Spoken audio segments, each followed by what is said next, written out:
මේ රටේ අනාගත දරුවන්ට නේද? මේ කලාපේත්තේ නේද? කොහොම ලක්ෂණ සුද්ධ දෙසට මොකද පුදු කරන්න හැකියාව තියෙනවා. දැන් මේ ඒ අතරතුර න්‍යාය කරනවා මාත්‍යාට කවියක් වුණා. කවියක් කියන්න මට අවස්ථාවක් ලැබුණා. අනේ අපේ කියන්නේ මම නටන්න කරේවත් හැබැයි මොකක් තාරෙදි බෑ.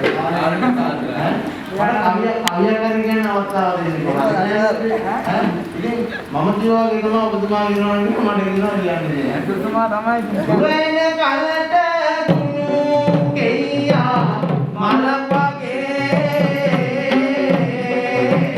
ළමෙන කලට ඉදිතර රුමක් වගේ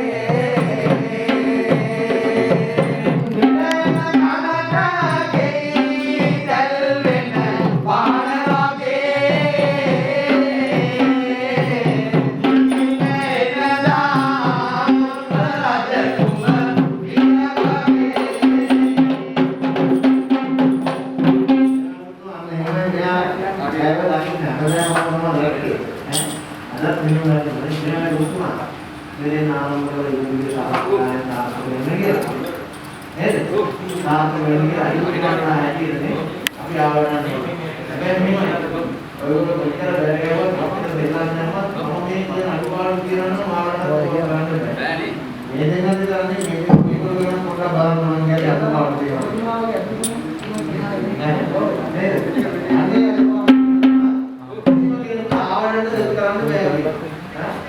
Buddha